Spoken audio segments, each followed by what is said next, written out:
A avó do Tiago vive Não é nada, não é nada, nada. Boa quinta-feira, pessoal! Não vive nos Açores, isso é uma mentira. Vive. Mas não vive nas coisas que tinham saído da boca. Aí nunca viveu. Mas Vive no vocês... meu pensamento, muitas vezes que a conheci, Claro. que é muito querida e muito simpática. Mas no sítio onde vivem pode habitar o novo livro Vamos Todos Morrer. Mas pode. Ah. Também já chegou aos Açores. Sim. E Tem com a o IVA letra, mais peço baixo. imensa desculpa. Tão ofensivo. Por acaso sabem bem que eu Tão amo os ofensivo. Açores. E ainda agora perguntaram por ti, mas não Gosto mereciam. tanto. Mereciam sim. Não. Mereciam sim. Então já não falo dos Açores, que ia falar. A Clássicos. minha avó. Agora posso falar da minha avó. Neste dia estamos em 1928. Já desceu aos Açores. Já está aqui Os Açores foram perto. inventados em que é? Sim. Morri em Lisboa aos 78 anitos. Bem rijo. Bem rijo. Falamos do... Como é que ele gostava? Não sei. Não, ninguém gosta de carne bem rija porque... Fica-se nos dentes, não é? Claro. Aquela coisa de... Por acaso, a estofado de vitela, ficas com a... Eu nunca gostei. Eles Eu não gosto gostam, daquelas não coisas gostam. jardineiras. Jardineira. Olha, isso, comida tédio. Direto mesmo, comida Mas de aqui- resto da tropa. Aqui não, pronto, não era rijo então. Não, estava ótimo. Falamos do jornalista português Sebastião de Magalhães Lima. O nosso Sebastião nasceu em 1850 no Brasil. Li a maior parte das vezes que foi no Rio de Janeiro, mas também como encontrei num lado que foi em Santos, não vou dizer onde é que foi no Brasil, para onde os pais, que eram da região de Aveiro, tinham emigrado. Quando o nosso pequeno Sebastião tem 6 anos, voltam à pátria, para Aveiro. Portanto, quer tenha sido de Santos, quer tenha sido de Rio de Janeiro, coitado do cavalo para o burro que ele passou. Estou a brincar. Aveiro Tu é amas incrível. Aveiro, que eu sei. Por acaso, gosto mesmo de Aveiro. Essa Veneza. Parem Essa com a Veneza. do Norte, Parem com essa essa história. Amsterdão de gente sobra. Aveiro é bonito porque é bonito, é Aveiro. Exatamente. Bem, Sim. e tem a doçaria portuguesa Pois, é eu incrível, sei, eu mas sei. ninguém bate aquele Aveiro, aqueles ovos mois. Sim, E bons miminhos que já tão recebemos bom, da Aveiro. Aveiro é incrível. Muito fixe.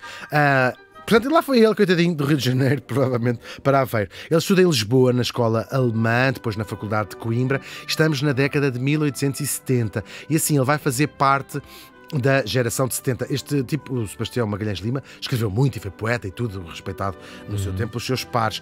E esta geração de 70 vai marcar o quê? A literatura, e até um corte com o passado, na literatura do final do século XIX em Portugal. Quem? Gente como o Açorianíssimo Antero de Quental, o Essa, o Ramalho Ortigão, tudo regado, claro, a muito vinho verde e ao Pois. seu correspondente. E a sua humano. sequência frásica. Exatamente. O nosso Sebastião foi advogado, mas logo vai deixar a toga para se dedicar ao jornalismo. Tudo sempre muito dentro dos ideais republicanos, ainda em República, claro. Depois também maçónicos, ele foi um importantíssimo maçom e até mesmo depois socialista utópico. Quando dizemos aqui socialista utópico, aliás, ele foi utópico em quase todas as suas crenças, significava que não defendia a luta de classes, mas sim a burguesia, a qual pertencia, associar-se, não em luta, mas associar-se à classe operária. Portanto, estás a ver um género de socialismo, Sim. mas não é preciso também, a gente agora não vou começar a comer em pratos de papel Pois. e de plástico. Atenção às origens do menino, não é? Também aqui Claro, o berço é muito esquece. decisivo. Ele vai dizer claro. assim, socialista, mas também não vamos exagerar, não é? Ele nem sabia ele, quando tirava a sua cigarreira de prata, que um dia os maços de tabaco seriam de cartão. Foi uma boa frase. Ao que isto Vou chegou! apontar Esta frase, este Por pensamento. acaso é uma frase incrível. É uma frase A incrível. decadência. Ele chegou depois ainda tempo da monarquia por causa das suas ideias republicanas. Viveu exilado um tempo em Paris, onde conheceu todos os intelectuais franceses. Uns biblicamente, outros talvez menos. Ele chegou a ser indicado, ficas a saber, Tiago, para o Prémio Nobel da Paz. Olha. É verdade, pelo trabalho que fez em prol da paz, não é? Agora, para além de ser um dos mais importantes intelectuais do seu tempo e de ter escrito como o Caraças, foi também político logo a seguir à implantação da República. Fez parte da Constituinte de 1911, quando se aprovou a primeira Constituição republicana, e durante pouco tempo, muito pouco tempo mesmo, foi também ministro. No jornalismo, o seu legado mais significativo, colaborou em muitos jornais, mas é ter fundado o jornal O Século, o mais importante diário republicano, claro. é verdade, e depois um dos mais mais importantes jornais do país, ainda hoje dá nome. Quando às vezes as pessoas perguntam porque é que se À chama rua. Rua do Século, Sim. não é do século. Não é pela duração mas da noite da vossa do vida século, ali. exatamente. É mesmo pelo Todas- jornal. É verdade. Aquilo era a nossa. Sabes que as cidades às vezes têm bairros ou ruas onde Sim, são os sim, jornais sim, todos, sim, não é? sim. Londres tem, Nova Iorque tem, e cá era o bairro Alto. Daí ter-se Ah. a Rua do Diário de Notícias, a Rua do Século também, Sim. fica tudo ali naquela zona. Sempre tive, como todos vocês, um fascínio enorme pelo bairro Alto desde criança, quando cá visitava a cidade de Lisboa, mas essas ruas em particular, e pelo facto de amar comunicação e jornalismo, fiquei sempre a imaginar que cheiro teriam essas ruas. Tinham rotativas lá Pá, também. imagina, eu Sim, só imagino as gráficas, o barulho, a agitação de dar a informação e de correr a partir dali um país inteiro. Eu sei que é romantizada essa ideia, mas, Não, mas devia é ser mesmo, fascinante. É mesmo assim. Ainda por esses cima, anos. num bairro combinava tudo, os jornais, que muitos deles estiveram lá até muito tarde. A Bola, por exemplo. Boémia, Claro, tudo também, ali. As casas de fado, As outras casas. sim, mesmo. Sim, A sim. zona de prostituição também, sim. Durante muitos anos foi. E as pessoas, depois já mais recentemente, já nos anos 80, 90, havia aqueles restaurantes, o Snop é um resistente sobre isso, onde os jornalistas fechavam a edição Sim. às tantas da manhã, não sei o que horas é que se fecha uma edição no jornal. Depois ia mandar abaixo um bife. claro. Ainda hoje o Snob lá está, com os seus bifes, os seus croquetes, até pelo menos às 4 da manhã. É uma instituição em Lisboa, para quem não conhece, é um restaurante. Claro, como já dissemos. Agora, o Século foi fundado em 1880 e desaparece em 1977. Teve importantíssimos suplementos. Nos anos 20 e 30, a revista Cinéfalo, um cinéfilo, um suplemento dedicado ao cinema, claro. Também um suplemento de humor, o Século, que vergonha, o Século cómico, não é o sexo cómico. Também tinha Século também tinha grê, também. Sexo cómico, é muita palhaçada. Pá. Sim. Isto foi nos anos 10. E o famoso Século Ilustrado, que era uma revista de atualidades mais para as senhoras, assim, uma parrimates, vá lá, mal comparada. E que foi uma referência no Isto é incrível. fotojornalismo. Por Então cá, não verdade. então não é. Tem lá muitas, se quiseres um dia, Uau, de mostra. incrível Sim, são muito mesmo. incríveis este. O Século Ilustrado. Era a Sim, revista, sim. Era a revista do jornal. E nos anos. E era muito inovador em termos de fotorreportagem, por exemplo, uma fotomontagem e essas precarias. As coisas que ele lá escrevia, não poucas vezes meteram o nosso Sebastião em apuros. Chegou a bater-se em duelo com um outro político, Pinheiro Chagas. E o que é isso de bater-se em duelos? Vamos ver então. É uma antiga forma, muito antiga. Ai, estou a ver o que é. De limpar, que é horror. isso Sim. mesmo, limpar ou defender a honra, mano a mano, entre duas pessoas. Pode ser uma questão política, por exemplo, discordância, uma acusação de caráter, Tiago, roubaste-me não sei o quê, ou mentiste-me. Pode ser um insulto, Pois. a tua avó é não sei o quê, Sim. ou pode ser até uma história de cornos. Há muitas razões. Sim. E resolve-se a coisa. Sim, num duelo. Tem regras muito claras. Isto é entre cavalheiros, porque os cavalheiros entendiam que dar uma tareia era coisa de homens do povo e, portanto, resolviam as coisas com outras regras. Era assim que era esta ideia do duelo. As regras eram claras. Há dois oponentes, há aquele clássico que nós vemos nos filmes, isto acontece também muito no Faroeste, né? Sim. Escolhia-se um deles o lugar, a hora e as armas, defrontavam-se, às vezes com armas brancas, espadas, florins, por exemplo, ou então armas de fogo, como pistolas. Cada um leva os seus padrinhos, isto é num espaço aberto, não é? Sim.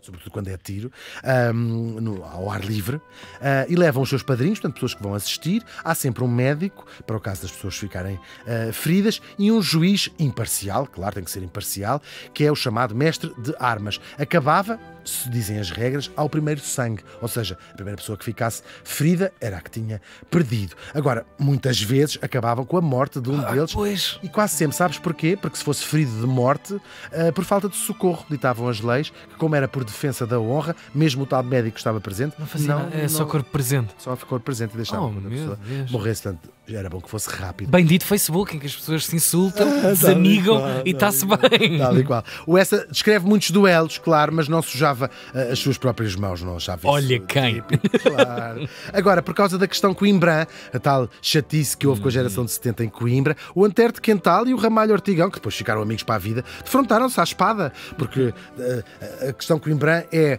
os alunos mais novos a dizer mal dos professores mais velhos. Pois. E há uma altura Bom resumo. É sim. mesmo. E o Antero escreveu muito mal sobre o Feliciano de Castilha, o velho professor, uma cego, uma pessoa muito respeitada, e o Ramalho Ortigão também achou aquilo demais e escreveu um artigo a criticar quem criticava o Feliciano de Castilho. O Antero de Quental, com o seu sangue insular, micaelense, exatamente, queria-lhe bater. Então, não há cá espadas, somos os cavalheiros, vamos lá à espada. Enfrentaram-se 1866 na Arca d'Água, no Porto.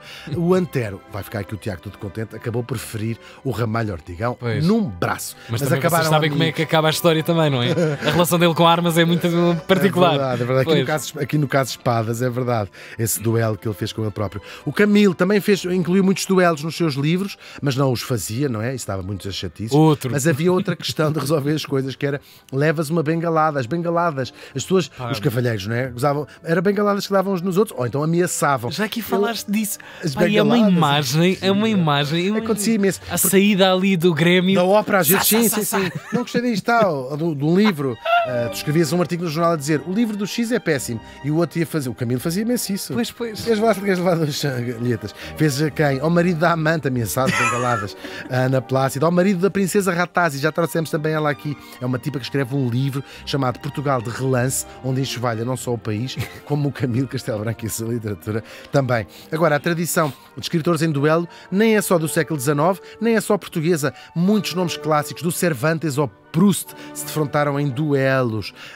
Não é um com o outro, que eles viveram 400 anos de diferença. E consta através de um duelo que fez o Camões, que fez com que ele fugisse do reino, que tinha ferido um espanhol e teve que fugir, porque depois os duelos vão sendo proibidos ao longo do tempo. Tinha a cabeça a prémio. Sim, teve que fugir. Também os políticos se defrontavam. Há um célebre duelo, aliás, mais do que um. Afonso Costa, um político republicano, nosso primeiro-ministro, entre aspas, importantíssimo da Primeira República, defronta o militar Oscar Monteiro Torres.